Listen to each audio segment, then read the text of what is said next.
नमस्कार प्यारे दोस्तों। अब मॉड्यूल मॉड्यूल जो 1 है उसमें हम जो बनर्जी सर ने जो विज्ञान के विकास के बारे में बताया है कि विज्ञान का विकास आदिकाल से लेकर अभी तक में कैसे हुआ है और ऐतिहासिक परिप्रेक्ष्य में विज्ञान का क्या महत्व रहा है, क्या विकास रहा है, क्या विकास औसत रहा है और वर्तमान समय में उसका कैसे प्रचलन तेजी से हुआ, सोच कैसे विकसित हुए, उस पर कार्य कैसे हुआ, तो इसके बारे में और विद्वान आदिकाल से लेकर और अभी तक मतलब ऐतिहासिक जो परिप्रेक्ष्य रहा है उस समय के तत्कालीन स्थितियों में कैसे रहा है और उस समय के विद्वानों ने कैसे विचार रखे हैं, तो उसके बारे में हम बात करेंगे कि सबसे पहले तो असल में विज्ञान की जो शुरुआत है वो गैलीलियो से मानी जाती है, क्योंकि गैलीलियो जो है वही वस्तुनिष्ठ पद्धति के प्रसोता माने जाते हैं। वस्तुनिष्ठ जो पद्धति रही है उस वो जो विचार रहा है के जो जनक माने जाते हैं वह गैलीलियो हैं। गैलीलियो का मुख्य योगदान रहा है, मतलब मैं थोड़े थोड़े से करके बताते जा रहा हूँ क्योंकि इसमें ज़्यादा बताने की आवश्यकता नहीं है। बस मैं आपको ये बताना चाहता हूँ कि कैसे विज्ञान का विकास हुआ है और कहाँ कहाँ पर विज्ञान को कठिनाइयों का सामना करना पड़ा है, तो इसके बारे में मैं बता देता हूँ कि सबसे पहले तो गैलीलियो कहते हैं कि वह ऑब्जेक्टिव थिंकिंग की बात करते हैं, वह वस्तुनिष्ठ वस्तुपरक सोच की बात करते हैं और वह कहते हैं कि सबसे पहले मेजरमेंट करो, मतलब आप उसका परीक्षण करो। किसी भी चीज या भी किसी भी जो घटना है, किसी भी विश्वास, कोई भी बात हो, कोई भी घटना हो, कोई भी तथ्य हो, उसको उसका बिना परीक्षण किए तो मत मानो। यह किसका कथन है? यह गैलीलियो का मानना है, कहना है कि सबसे पहले उसका परीक्षण करो, फिर उसको एक्सप्रेस इन नंबर को एक संख्या में परिवर्तित करो, मतलब कुछ तेज है, कुछ धीमा है, कुछ बाहरी है, कुछ हल्का है, क्या कुछ है, कुछ है, ठीक है, लेकिन कितना है, कैसे है, क्या है, यह बताने का प्रयास कीजिए। गैलीलियो ने कहा कि उन्हें मापने और उनकी मात्राओं की संख्या को व्यक्त करने का प्रयास करें, और यह प्रयास कब पूर्ण होगा? जब हम परीक्षण करेंगे, क्योंकि कुछ तो है, कितना है, कुछ तो हुआ है, अरे कुछ तो हुआ है मतलब यह अनुमान है, लेकिन हम इसे वस्तुनिष्ठ रूप में कैसे व्यक्त करें कि यह इतना ही है। जैसे ये पेन है तो यह इस प्रकार की जो डिजिटल पेन है यह एक ही पेन है, हम इसको कैसे पता लगाएंगे? जब इसको हम देखेंगे, इसका परीक्षण करेंगे, तब हमको पता चलेगा ना कि हाँ यह एक डिजिटल पेन है। नहीं तो हम बोलेंगे कुछ तो डिजिटल पेन है या फिर कुछ तो पेन है, लेकिन पेन की खूबियाँ पता करने के लिए हमें उसका परीक्षण करना होगा, हमें उसको संख्याओं में व्यक्त करना होगा, हमें उसे मात्राओं में व्यक्त करना होगा, प्रदर्शित करना होगा। यह विचार जो रहा है वो गैलीलियो का सर्वप्रथम रहा है। आप ऐसा कर सकते हैं, इन मात्राओं को किसी प्रकार से रिश्ते में जोड़ें, और रिश्ते में देखिए, रिश्ता जोड़ने का मतलब क्या होता है? कोई भी वस्तु है और एक दूसरी वस्तु है, उन दोनों के बीच में क्या संबंध है, क्या संबंध नहीं है, इसके बारे में अगर हमें जानना है, पता करना है और वस्तुनिष्ठ रूप में जानना है और वैज्ञानिक दृष्टि से जानना है, तो हमें उसका परीक्षण करना पड़ेगा। बिना परीक्षण के हम कुछ भी नहीं बता सकते हैं कि किस वस्तु से दूसरे वस्तु में, ए वस्तु से वस्तु बी में क्या संबंध है। यह हम फाइंड आउट तभी कर सकते हैं, पता तभी लगा सकते हैं जब हम उसका परीक्षण करेंगे। सर ने जो सुमित्रो बनर्जी सर ने जो बताया है, यह सब कहीं ना कहीं हमें रिसर्च की सोच तक ले जाने के लिए ही बताया है। तो हमें ज़्यादा नहीं जानना है, इतना ही जानना है कि यह विद्वानों लोगों ने थोड़ा थोड़ा कैसे बोला है, तो उनके बारे में मैं बता देना चाहता हूँ कि गैलीलियो ने कहा, लिख लीजिए आप लोग, कि गैलीलियो ने कहा कि उन्हें कोई भी चीज़ को मापे, उनको मात्राओं में परिवर्तित करें, और आप जब ऐसा कर सकते हैं तो आप किसी भी मात्रा को किसी भी रिश्ते में जोड़ सकते हैं, जोड़ना संभव हो सकता है। उसके बाद फिर आगे के जो फ्रांसिस बेकन आए हैं, फ्रांस के विद्वान जो रहे फ्रांसिस बेकन, उनका कहना है, फ्रांसिस बेकन कहते हैं कि अब तक हम बिना किसी सबूत के किसी भी चीज़ों पर विश्वास कर लेते हैं, लेकिन हमें अब यह नहीं करना है। हमें इसका परीक्षण करना है। बिना सबूतों के किसी पर विश्वास करना नहीं है हमें। यह विचार फ्रांसिस बेकन ने रखा। उन्होंने कहा कि ऐसा करने का एकमात्र तरीका है उसका परीक्षण करना, उसका अवलोकन करना, उसका निरीक्षण करना, उसके बारे में जांच करना, उसके बारे में जानने की कोशिश करना। ठीक है। और यह कार्य केवल एक वैज्ञानिक नहीं, यह सभी वैज्ञानिक अपने अपने स्तर पर मिलजुल कर सहकार्य के रूप में जब इस कार्य को करेंगे तो यह कार्य अवश्य ही संभव होगा। और हमें प्रकृति को एक बड़े पैमाने पर जानना होगा, तभी हम यह निष्कर्ष निकाल सकते हैं। तो उन्होंने आगे कहा है कि सभी वैज्ञानिकों को मिलकर एक पैमाने पर सहयोग के द्वारा काम करना चाहिए। Cooperation between scientist. उन्होंने कहा कि सभी लोग एक साथ मिलकर अवलोकन करें और उन सभी अवलोकनों को एक साथ जोड़ें और एक साथ रखकर देखें, तब यह संभव हो सकता है। ठीक है। और इसे आप आगमनात्मक तर्क के अंतर्गत रखें, जैसे कि विशेष जो भी चीजें मिल रही है उसे सामान्य रूप में परिवर्तित करें। जैसे कोई विशेष कार्य हो रहा है और विशेष कार्य होते होते जब सामान्य कार्य, तब जब वो विशेष कार्य बहुत सारे रूप में होने लगता है, बहुत सारी संख्या में हो जाता है, तो जब बहुत सारी संख्या में हो जाता है तो वो सामान्य रूप में हो जाता है। ठीक है। तो उन्होंने कहा कि इसे आप आगमनात्मक तर्क के रूप में प्रयोग करें। ठीक है। सबसे पहले आप एक्सपेरिमेंट करें, फिर ऑब्जर्वेशन करें, फिर उसके बाद इन्फरेंस उसका करें, अनुमान लगाएं। प्रयोग से अवलोकन तक जाएं। आप पहले प्रयोग करें, प्रयोग के बाद उसका अवलोकन करें, अवलोकन करने के बाद उसका अनुमान लगाएं। यह पद्धति है, ध्यान में रखिए कि पद्धति किसकी है? प्रयोग से अवलोकन, अवलोकन से अनुमान तक पहुंचने का जो प्रक्रिया है वह किसने दिया प्रेरणा?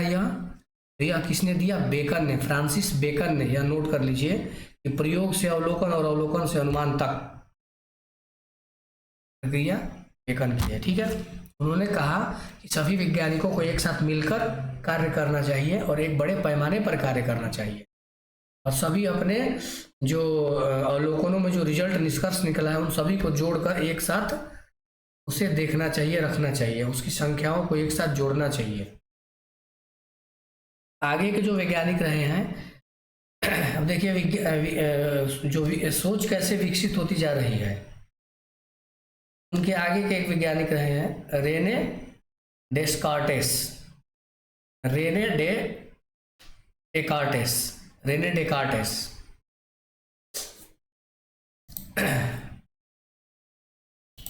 आगे के जो वैज्ञानिक रहे हैं वह रेने डेकार्टेस। लिख देता हूं मैं। पहले थे गैलीलियो,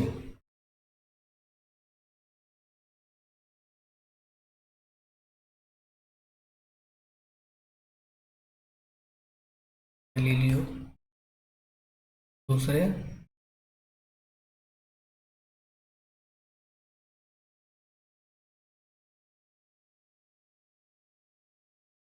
बेकन,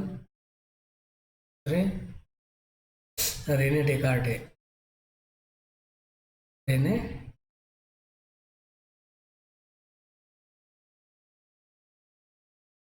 कार्टेस। ठीक है। इनका कहना है, अब यह कह रहे हैं कि विज्ञान का निर्माण का मार्ग सत्य तक पहुंचने का मार्ग है। इनका कहना है कि विज्ञान का जो मार्ग है वह सत्य तक पहुंचने का मार्ग है। इन्होंने निर्माणात्मक तर्क की बात की। इनका कहना है कि सभी वैज्ञानिक को जरूरी नहीं है कि वह एक साथ कार्य करे, वह अकेले भी कार्य कर सकता है। इनका कहना है कि अकेले काम करने वाला अकेला वैज्ञानिक भी तर्क तक पहुंच सकता है, तर्क कर सकता है। ऐसा नहीं है कि सभी वैज्ञानिक एक साथ मिलकर ही कार्य करें। अकेले वैज्ञानिक भी किसी कार्य को अंजाम दे सकता है, निष्कर्ष तक पहुंच सकता है। ठीक है। इनका किनका कहना है? बेकन जी का कहना है। अब आगे उन्होंने कहा है कि हमेशा किसी ऐसी चीज से शुरुआत करें जिससे आप जानते हो। जिसके बारे में आप नॉलेज रखते हो। देखिए यह सामान्य सामान्य बात क्या हो गई कि जब आप जानते हो, विशेष मतलब आप नहीं जानते थे उसे आपने फाइंड आउट किया और जाना, तो विशेष बात हो गई। तो इन्होंने क्या किया कि आप कभी भी शुरुआत सामान्य चीज़ों से करें जिसके बारे में आप जानते हो। तो अगर आप कभी भी शुरुआत आप जानते हो मतलब कि जानकारी वाली चीज़ों से, या फिर जिसके बारे में आपको ज्ञात है उस चीज़ों से आप शुरुआत करेंगे, आप एक अच्छी स्थिति में और अच्छे निष्कर्ष तक पहुंचेंगे। कभी भी अस्थिर आधार से शुरुआत नहीं करें। का कहना है कि कभी भी स्थिर जो आधार है वहीं से शुरुआत करें। हमेशा किसी ऐसी चीज से शुरुआत करें जिससे आप परिचित हो, तब निष्कर्ष पर पहुंचने के लिए निगमनात्मक तर्क का उपयोग करें जो आपके शुरू करने के स्थान से भिन्न होता है। अब शुरू करने का जो स्थान है, मतलब वहां पर शुरू आपने किया तो आप उसके बारे में जानते थे, और आपने जो निष्कर्ष निकाला उसके बारे में आप नहीं जानते थे। मतलब सामान्य से आप विशेष के तरफ गए। किसका कहना है? यह है डेकार्टेस का कहना। ठीक है, अब इन्होंने मैथमेटिक्स तरीका भी प्रयोग करने के लिए कहा, कि इन्होंने कहा कि गणितीय तरीका जो है, जो तरीका है उसका भी आप प्रयोग करें, क्योंकि गणितीय जो तरीका होता है वह हमेशा सामान्य से विशेष के तरफ जाता है। जब जो भी हम मैथ जो होता है ना, जो गणित है वो हमेशा सामान्य से विशेष की तरफ होता है, क्योंकि जब अगर आप गणित के जो प्रॉब्लम सॉल्व करते हैं तो आपको अगर कुछ पता ही नहीं रहेगा तो आप प्रॉब्लम सॉल्व ही नहीं कर सकते हैं ना। तो इसीलिए जो चीज़ें आपको पता है, फॉर्मूले उसके पता रहते हैं, आपके रूल्स उसके पता रहते हैं, तब उसको आप सॉल्व करते हैं और उसका जो उत्तर होता है वह एक विशेष उत्तर होता है। तो निष्कर्ष जो होता है, जो हम नहीं पता होता उसका निष्कर्ष हम निकालते हैं। ठीक है, क्योंकि देखिए अब हम जैसे कि 5 है और 6 है, 5 और 6 हमें पता है कि 5 है और 6 है, लेकिन इसका उत्तर क्या होगा हमें नहीं पता है। तो जब हम इन दोनों को जोड़ेंगे तो 5 और 6 11 हो जाएगा। हमें 11 नहीं पता था, हमने उसको फाइंड आउट कर लिया, सामान्य से विशेष की तरफ चला गया। तो ये इनका कहना है कि कभी भी हमें गणितीय तरीके के द्वारा ही आगे बढ़ना चाहिए। अब इनके विचार थे, देखिए 3 लोगों के 3 प्रकार के विचार हुए। और गैलीलियो और फ्रांसिस बेकन के विचार थोड़े बहुत मिलते जुलते थे, लेकिन डेस्कार्टेस के विचार थोड़े से अलग हो गए। ये निगमनात्मक तर्क की तरफ चले गए। किसी भी चीज का अनुभव करने से पूर्व ज्ञान को प्राथमिकता नहीं दी जा सकती, ये भी इनके विचार हैं। इनका कहना है कि किसी भी, अब देखिए अनुभववादी कहेंगे कि किसी भी चीज का, अब जैसे कि अनुभववादी और ज्ञान, जो अनुभव पहले बोलते हैं और ज्ञान पहले बोलेंगे, उन दोनों में विवाद है। तो इसमें देखिए यह कहते हैं कि किसी भी चीज का अनुभव करने से पूर्व हमें ज्ञान को प्राथमिकता नहीं देनी चाहिए। मतलब कि ज्ञान तभी आता है जब आप अनुभव करते हैं, यह का कहना है। उसका अनुभव करने के बाद ही आपके पास वह ज्ञान आता है। तो अनुभव के बाद ज्ञान केवल एक पश्रगामी निर्माण हुआ। मतलब कि एक केवल बोल सकते हैं कि अनुभव जब हम कर लिया तो हमें ज्ञान आना ही है, तो ज्ञान उसके साथ में एक आ जाता है। क्योंकि देखो आप जब हम अनुभव, जैसे कि हमारी उंगली कट गई तो हमें अनुभव हुआ कि दर्द होगा, तो अनुभव हमें हुआ, ज्ञान जो है वह एक सामान्य सी चीज हो गई कि ज्ञान आएगा ही। ठीक है, अगर आप किसी चीज के बारे में कोई ज्ञान बनाना चाहते हैं तो आपको अनुभव के बाद ही वह ज्ञान बन सकती है। इनका कहना है आपको अगर किसी चीज के बारे में ज्ञान अगर प्राप्त करना है तो आपको उसका अनुभव करना होगा, तभी उसका ज्ञान आपको प्राप्त होगा। इसे ही अनुभववाद कहा जाता है। यह जो विचार रहा है यह अनुभववाद के अंतर्गत आता है। ठीक है, और कहीं ना कहीं विज्ञान अनुभववाद को ही प्राथमिकता देता है। जब तक विज्ञान परीक्षण करके वह अनुभव नहीं प्राप्त कर लेता है तब तक वह उसे सत्य नहीं मानता है, तब तक उस ज्ञान को वह सत्य नहीं मानता है। ठीक है, प्रारंभिक काल में, अब देखिए भारत में जो विज्ञान का जो दौर रहा है तो उसके बारे में थोड़ा सा सर ने बताया है।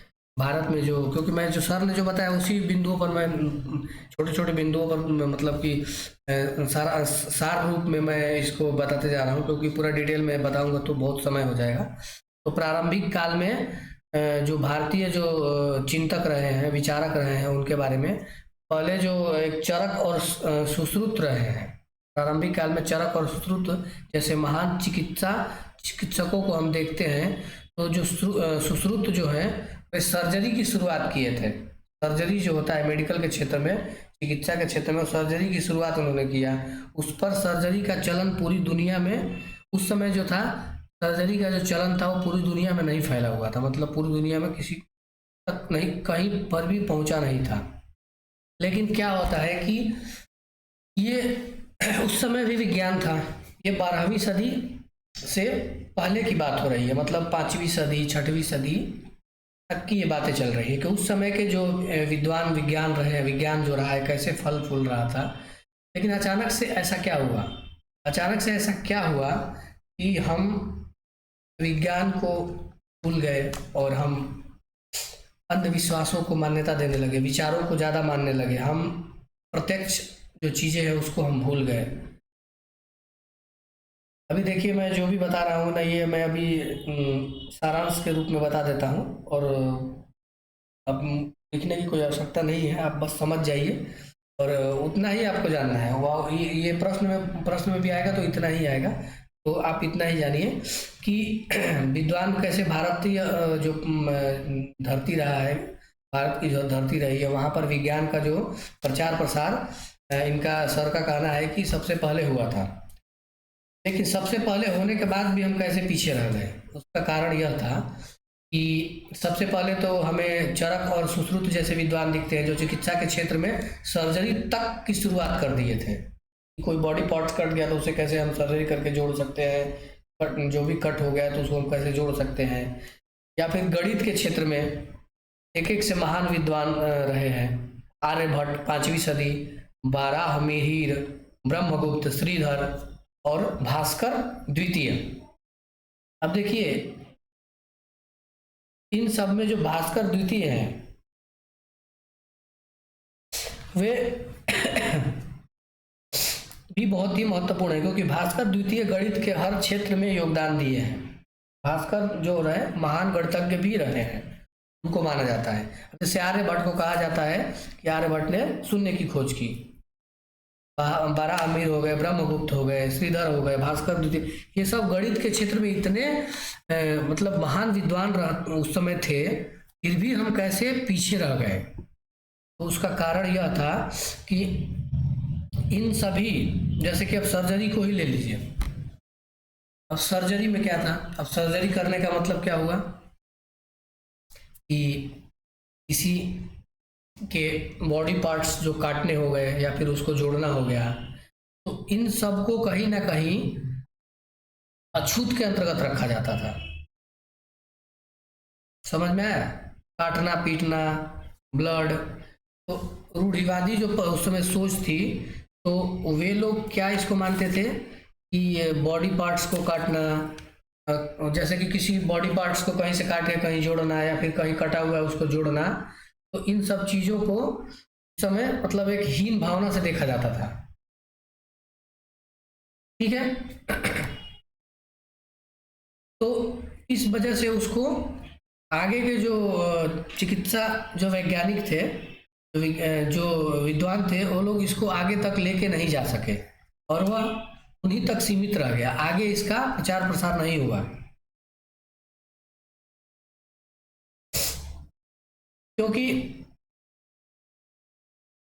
उस समय बहुत ही रूढ़िवादी सोच और आदर्शवादी जो सोच रही है वो प्रभावी रूप से अपना प्रचार प्रसार कर रही थी।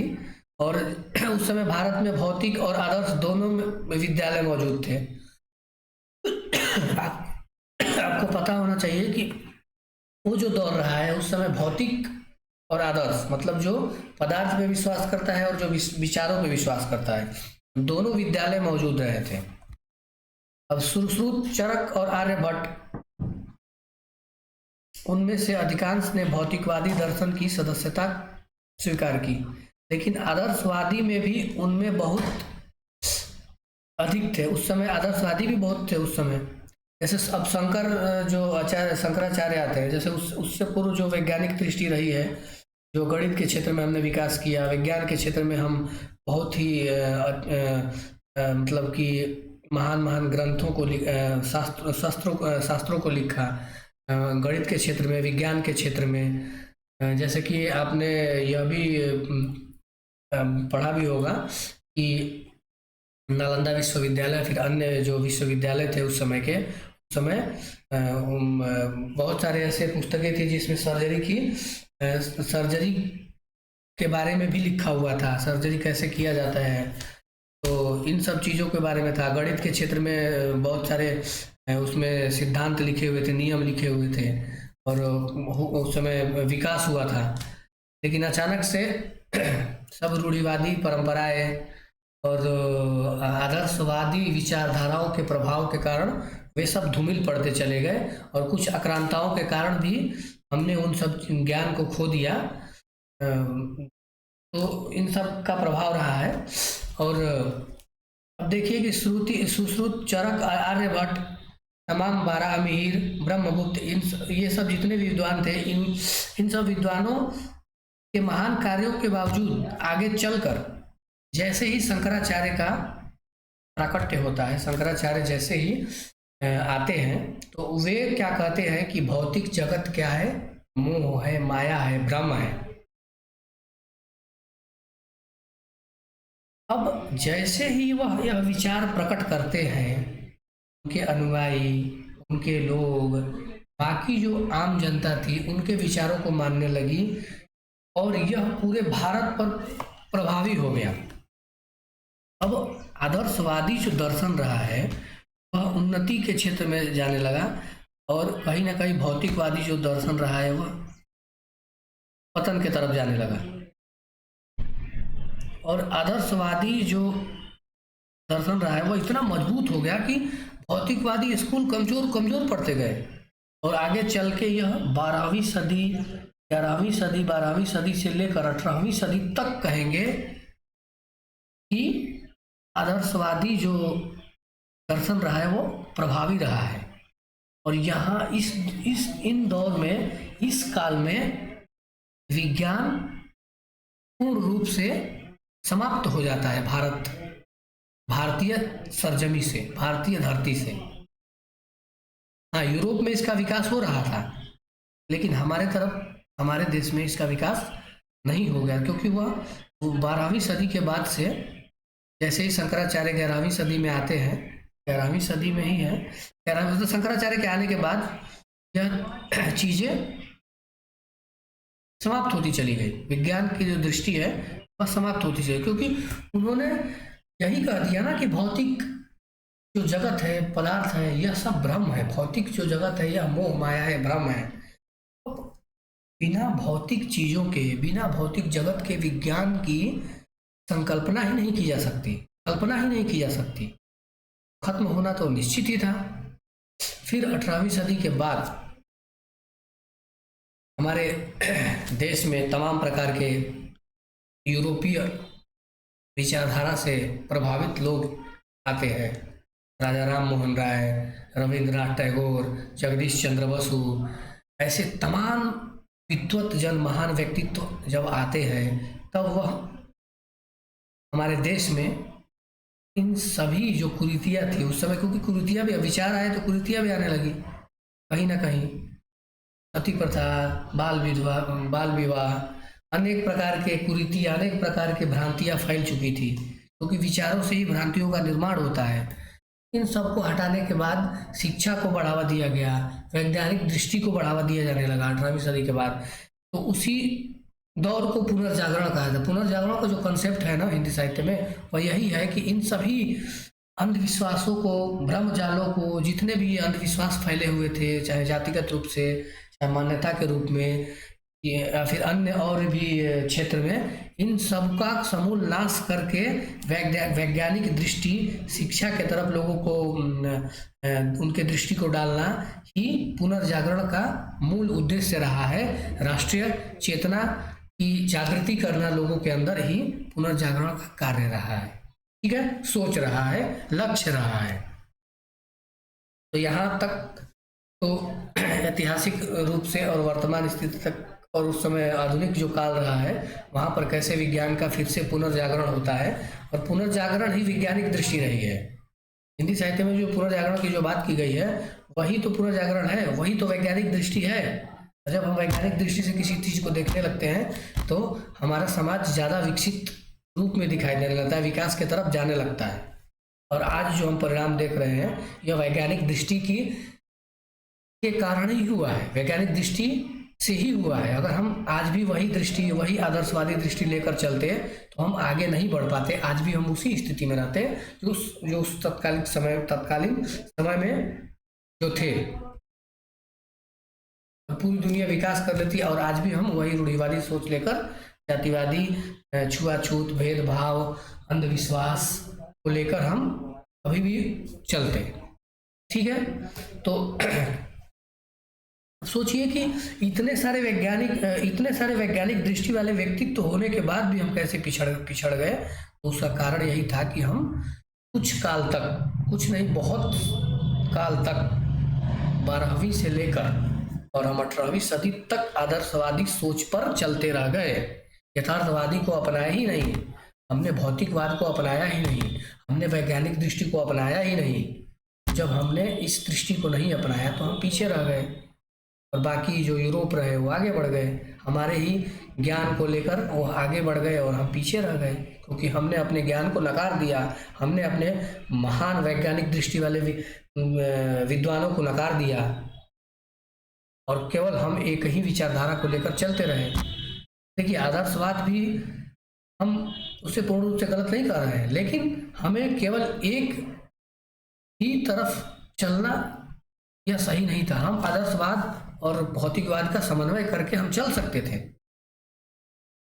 आदर्शवाद में अंधविश्वास जो था उसको हम त्याग कर पदार्थवाद और भौतिकवाद को लेकर चल सकते थे और हम अपना विकास कर सकते थे। विज्ञान को साथ में लेकर चलना ही हमारा विकास है। ठीक है, तो यहां तक हो गया। फिर 19वीं सदी तक अपने पूर्व ज्ञान को न माना हमने, जैसे कि हमने बताया 18वीं 19वीं सदी तक भारत विज्ञान को कम प्राथमिकता देता था उससे पूर्व, लेकिन 19वीं सदी के बाद पुनः भारत अपने पूर्व के ज्ञान को जागृत करना शुरू कर दिया, आदर्शवादी सोच से भौतिकवादी सोच के तरफ अग्रसर होने लगा। इसे ही भारतीय पुनर्जागरण के रूप में जाना जाता है। जैसा कि मैंने बताया 19वीं शताब्दी में जब राजा राम मोहन राय, विद्यासागर इत्यादि विद्वान जो यूरोपीय पुनर्जागरण के विचारों से प्रबुद्ध हुए थे, तब हम गणितज्ञों और वैज्ञानिक दृष्टि वाले वैज्ञानिकों को भी देखते हैं, मतलब वैज्ञानिकों को हम देखते हैं। हम जगदीश चंद्र बसु को देखते हैं, प्रफुल्ल चंद्र रे को देखते हैं, हम रमन को देखते हैं, हम रामानुजाचार्य को देखते हैं, हम तमाम सत्येंद्र नाथ बोस को देखते हैं, हम मेघनाथ साहा को देखते हैं। ये सभी महान वैज्ञानिक बहुत ही कठिन परिस्थितियों में अपने महान विज्ञान को प्रसारित और प्रचारित किए। तो भारत में विज्ञान करने का अपना बहुत समृद्ध इतिहास रहा है। भारत में जो विज्ञान रहा है उसका बहुत ही समृद्धशाली इतिहास रहा है। हाँ, कुछ समय के लिए हम इसे भूल गए थे, लेकिन हमारा विज्ञान सबसे पहले का रहा है और इसीलिए हमने फिर से उस चेतना को जागृत किया और हम अभी तक आगे बढ़ रहे हैं। भारत में भी विज्ञान का अपना इतिहास आदर्शवाद द्वारा ग्रहण किया गया था। फिर बहुत बाद की अवधि के बाद, मतलब भारत में जो विज्ञान था वह आदर्शवाद को ग्रहण करने के बाद उस विज्ञान का पतन हो गया था और बहुत ही अवधि के बाद फिर हमने उस आदर्शवाद से हटकर हमने वैज्ञानिक दृष्टि को अपनाया और विज्ञान का उत्थान करवाया। भारत में बहुत सारे शानदार विकास हुए जिन्होंने बाकी दुनिया के विज्ञान को भी प्रभावित किया। आर्यभट्ट, वाराहमिहिर, ब्रह्मगुप्त, उनके जैसे लोगों का विज्ञान, जहां उनके द्वारा लिखे गई कई पुस्तकों को अरबी विद्वानों ने भी अनुवाद करके लिखा है और अपने यहाँ का विज्ञान, अपने यहाँ के वैज्ञानिकता को बढ़ाया है, अपने यहाँ के विज्ञान को विकसित किया है। ठीक है, तो यहाँ तक का आज की क्लास हो गई। और ये आपको इतना तक ही समझना है कि हमारे विज्ञान का कैसे विकास हुआ और कैसे आगे चल के विश्व स्तर पर विज्ञान का विकास हुआ। ठीक है, और थोड़ा सा और बता देता हूँ कि अब इसमें मैं बता देता हूँ कि आगे चल के 19वीं सदी के बाद मतलब यूरोप में या फिर विश्व स्तर पर 3 और प्रकार के दर्शन आते हैं, विचार आते हैं। एक आता है मैकेनिकल मेटरलिज्म, यांत्रिक भौतिकवाद, और एक आता है तत्व मीमांसा जिसे मेटाफिजिक्स कहते हैं, और एक आता है फॉर्मल लॉजिक। सर ने जो ये 3 और अन्य जो दर्शन आए थे, आगे चल के आए हैं, उसके बारे में उन्होंने बताया। थोड़ा थोड़ा सा मैं इसको भी बता देता हूँ कि 18वीं सेंचुरी में विज्ञान का विकास निर्बाध रूप से हो रहा था। विभिन्न पुराने विचारों और अवैज्ञानिक विचारों को विभिन्न प्रयोगात्मक अध्ययनों और प्रयोगात्मक जांचों के माध्यम से धीरे धीरे दूर किया जा रहा था। ठीक है, उसमें 3 प्रकार के जो दर्शन दिखाई देते हैं, उसमें है यांत्रिक भौतिकवाद, मैकेनिकल मेटरलिज्म। यांत्रिक जो भौतिकवाद का जो विचार रहा है, वह दुनिया को एक तरह से बनी, मतलब कि दुनिया एक मशीन से बनी हुई है, उस रूप में देखता था। चूंकि यह भौतिकवाद है, दुनिया पदार्थ से बनी है, लेकिन पूरी तस्वीर यह मशीन के तरफ से देखता था। पूरी दुनिया को वह मशीन मानता था, पूरी दुनिया को वह मशीन से बनी हुई मानता, वस्तुओं को एक मशीन के हिस्से के रूप में देखता था। जैसे कि पूरी दुनिया मशीन से बनी है और उसमें जो वस्तुएं हैं वह मशीन के हिस्से के रूप में है, इस रूप में वह देखता था। इतना आप बस जान लीजिए, इससे ज्यादा आपको जानने की आवश्यकता नहीं। ठीक है, आगे हम देखते हैं तत्व मीमांसा। तत्व मीमांसा की जो सोच रही है, वह प्राचीन काल में से ही विकसित होती हुई रही है, प्राचीन काल से ही विकसित हो रही थी, और उस दृष्टिकोण से चीजों का वैसा ही अध्ययन किया जाए जैसे कि प्राचीन काल में था। मतलब इसका कहना था कि तात्विक रूप से उसका कोई परिवर्तन नहीं होगा। कोई भी एक चीज है, उसके तत्व में कोई परिवर्तन नहीं होता है। हाँ, वह विकास करता है, वह वस्तु विकास करता है, लेकिन उसके तत्व में कोई परिवर्तन नहीं होगा। यह मानना किसका था? तत्व मीमांसा का। जैसे कि वह है, जैसे कि वह वस्तु है, वैसे ही उसका अध्ययन करें, क्योंकि ठीक है जैसे कि वह है का अर्थ है कि यह माना जाता है कि प्रत्येक वस्तु में एक संपत्ति होती है जिसका हमें अध्ययन करना होता है, लेकिन एक निश्चित संपत्ति होती है, तो सब कुछ तय होता है। वे कोई ऐसी चीज नहीं होती, मतलब यहाँ पर कोई भी ऐसी चीज नहीं है जो बदल रही है। हाँ, उसका विकास हो रहा है।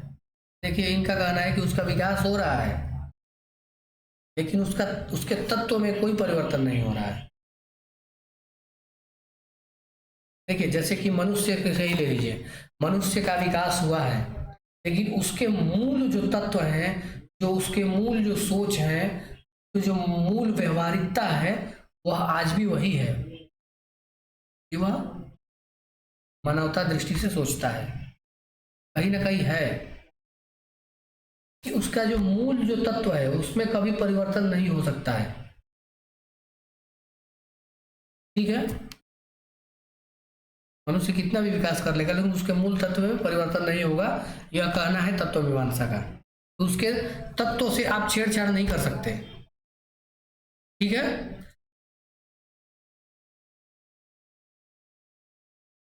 हर चीजों का एक निश्चित चरित्र होता है और हम इसी का अध्ययन करते हैं। हम उसी तत्व का अध्ययन हमें करना चाहिए,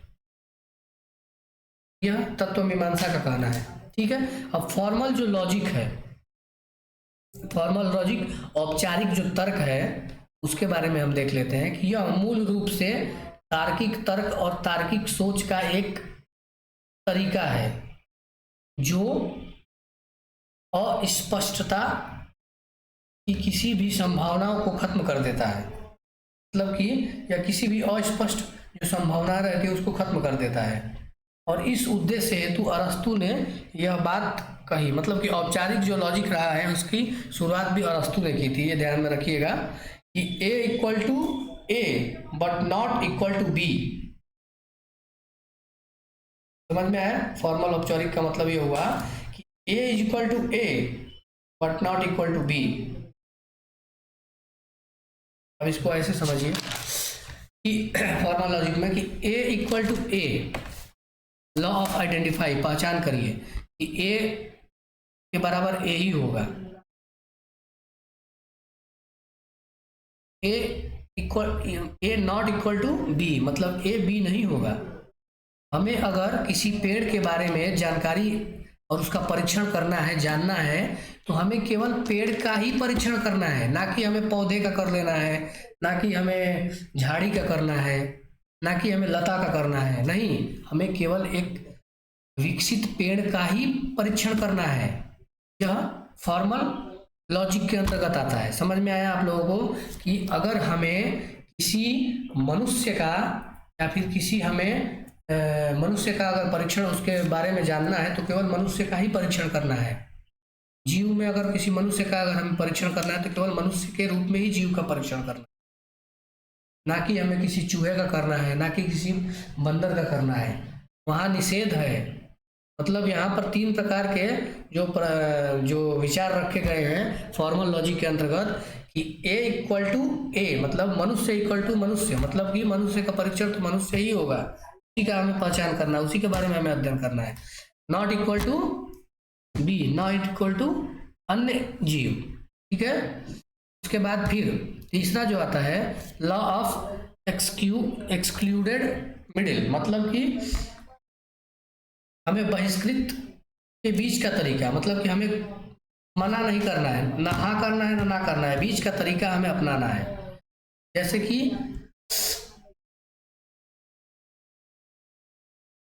A को हमें खारिज, A इक्वल टू B को हमें खारिज नहीं करना है, उसके बीच का हमें उन दोनों के बीच में क्या चीजें सामान्य है उन सब का हमें अध्ययन करना है। जैसे कि हम मान लीजिए कि एक मनुष्य है और एक बंदर है, इन दोनों में क्या क्या समानताएं हैं। हम डायरेक्ट ये नहीं कह देंगे कि मानव नहीं, मतलब मनुष्य बंदर के समान नहीं है, नहीं, हम इनमें समानताएं जो है ना उसके बारे में हम जान लेंगे। ठीक है, उसका हम अध्ययन करेंगे तो हम इसके अंतर्गत रखेंगे। और ये 3 जो माध्यम है, इन 3 प्रकारों से ही वैज्ञानिक दृष्टि आगे चल के फली फूली है और उसका विकास हुआ है। फॉर्मल जो लॉजिक है, औपचारिक जो तर्क है, के आधार पर law of identify, law of negation और लॉ ऑफ एक्सक्लूडेड मिडिल, मतलब कि पहचान करना, निषेध करना और फिर बहिष्कृत के बीच का नियम लागू करना, उस पर काम करना। ना हाँ और ना हाँ ना, मतलब नहीं भी नहीं करना है और हाँ भी नहीं करना है, उसके बीच की स्थिति को जानना है। ठीक है। जैसे कि अगर हमें पेड़ के बारे में अध्ययन करना है तो केवल पेड़ ही रहेगा, ना कि झाड़ी होगा, ना कि पौधा होगा। ठीक है, समझ में आप लोग? ठीक है, मुझे उम्मीद है कि आप लोगों को समझ में आ गया होगा फॉर्मल लॉजिक के बारे में। पेड़ इक्वल टू पेड़ ही होगा, ना कि पौधा होगा। ठीक है, और पेड़ और पौधे के बीच की स्थिति हमें जाननी है तो वह तीसरे के अंतर्गत आएगा कि बहिष्कृत न करने का नियम। ठीक है, यहां तक हो गया। अब हम आज की क्लास को यहीं पर समाप्त करते हैं और आगे हम पढ़ेंगे कि वैज्ञानिक भौतिकवाद के बारे में पढ़ेंगे, साइंटिफिक मैटेरियलिज्म के बारे में हमको पढ़ना है आगे। कल की क्लास में हम देखेंगे साइंटिफिक मैटेरियलिज्म। तो अगर मुझसे कुछ त्रुटि हो गई तो मुझे विद्यार्थी क्षमा कर दीजिएगा। मेरी कोशिश रही है कि आप लोगों के समस्याओं का समाधान करूं और जो सर इंग्लिश में पढ़ा रहे हैं उसको मैं हिंदी में बताने का प्रयास करूं। चलिए, बहुत बहुत धन्यवाद, नमस्कार।